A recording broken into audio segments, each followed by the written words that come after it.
All right, well, welcome back. I'm Craig Shields, and I'm here with my guest, John Perlin, who's the author of Let It Shine, the 6,000-Year History. Story.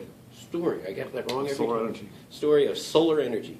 So, John, why don't we, at this point, take a kind of walking tour through the book itself? So I've read the first Right. 4 or 5 chapters, and I already know that that this started way before anybody possibly could have dreamed, but it was largely about passive, what we now call passive solar. In other words, how should we build our buildings associated with the path of the sun through the sky, based on the fact that that changes in the summer and in the winter.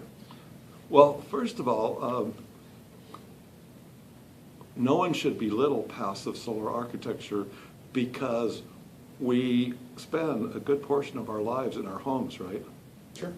And also, we spend the other part in, like we're doing right now, in buildings, which require some type of climate control. Absolutely. 40% plus or minus of the energy that we consume in the United States is used in heating and cooling and also lighting our buildings. It's a huge chunk. Exactly. So,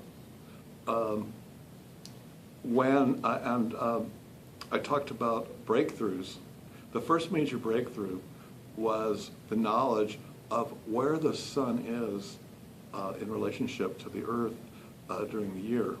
This was accomplished by the Chinese in about the 5th century, the 5th millennia BC, Wow.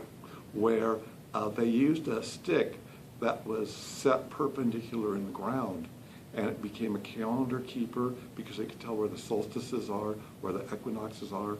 It became a timekeeper because as the day goes on, the shadow gets longer. And it also became a compass because the shadows during the solstices were in the north. The shadows during the 2 equinoxes in the morning and evening were in the west and east, and so it didn't take much to figure out where south was.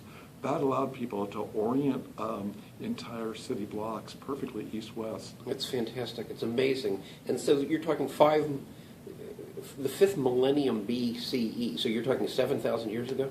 That's right. That's amazing. Now, why, I'm not calling upon you to, you may not know the answer to this, there may not be an answer to this thing, but why do you speculate China and not the West?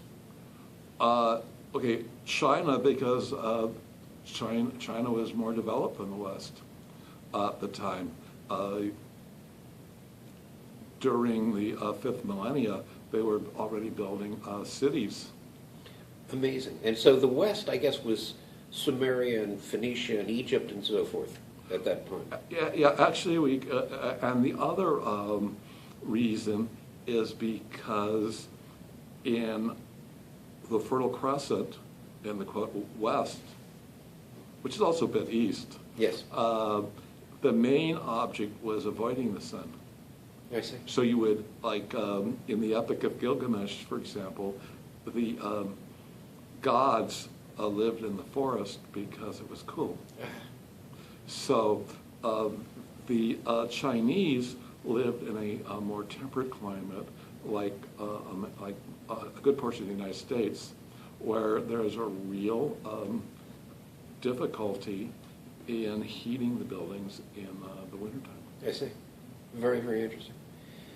So, and there was nothing in Europe at this time, right? I'm trying to think of what this predates, certainly the Greeks by 4,000 years.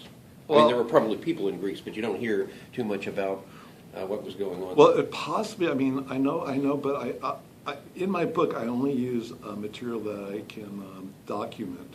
That hearing from the documents of the time why people did things.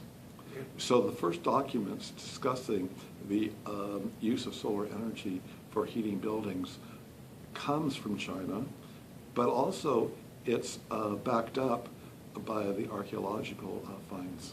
Okay. Fascinating stuff.